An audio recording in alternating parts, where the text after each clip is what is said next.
Today I'm going to show you guys how to defeat the solar pillar safely in Terraria.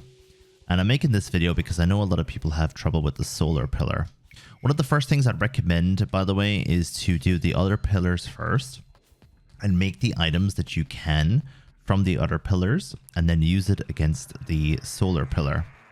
And the trick to the solar pillar is very simple. Stay on the ground. And I have a couple of things you can do to help you with that. The reason why you want to stay on the ground is because most enemies are going to charge towards you. And if you go up into the air, there's going to be a big dragon that comes and kills you. At this thing here. Now, the dragon isn't actually that difficult to kill, but it does a lot of damage if it actually manages to hit you. So you have to be careful. You should be fine as long as you don't go too aggressive. Now, you want to stay outside of the main area, so stay on the outskirts of the solar pillar. Don't go into the middle like a crazy person, and try and bait the enemies out towards you. As soon as you see that there is a red line going from the enemy towards the center, you know that first of all, the pillar is still alive, and second of all, you know that the pillar is taking damage. So this mount item is the brain scrambler, and it's a Scutlix that you are riding on.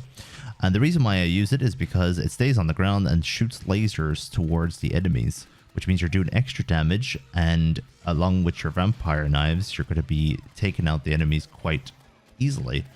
Every time you get into a position where you're losing health like this, just move out to the outskirts and just take a little bit of time to heal up, and then slowly move back in.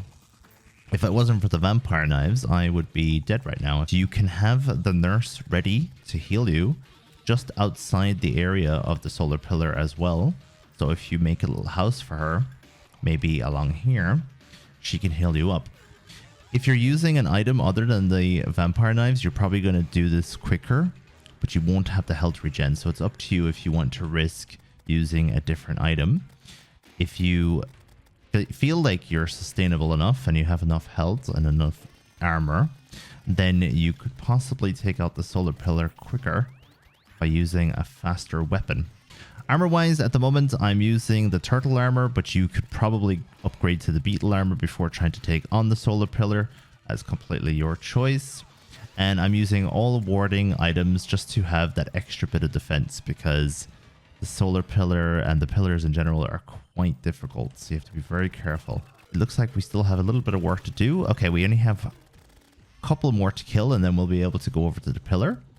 Particularly with the vampire knives, if you are going to the pillar, you're going to heal off the pillar, which is going to give you a little bit more sustainability.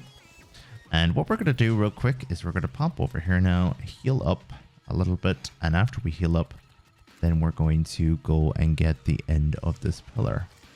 So just heal up to full, get my buffs ready, and let's do this. So we're moving in now. What we're going to try and do is try and get to the pillar, and then we're going to try and take that down, and then we're going to either teleport home or leg it, as in run away very quickly, because these enemies are not going to stop attacking me just because I got rid of the pillar. Usually what I do with these pillars is I kill them, especially in master mode when you have to be a little bit more careful, and definitely in hardcore mode if you want to be very careful, is I try and take out the pillar and then I teleport away and then I come back for the loot. Don't teleport away and then exit the game, or you're going to miss out on the loot. Be very careful. Or you could literally just take out the worm above your head and then jump and get the loot, because if I jump now, if the worm is above me, he will still come and attack me. That's the pillar dead, but that's not danger over. And I believe the worm is dead, so I think we might actually be able to go up and get this. So let's just pop up, grab the solar fragments, and we did it. We managed to kill the solar pillar in master mode. A little bit easier, as I said, if you're playing classic or expert, but at least we did it on the highest difficulty, so you know what to expect. But in general, that is how you take out the solar pillar. So best of luck with yours, and let me know how you get on. Let me know if you have any questions, and I'll see you again in the next one.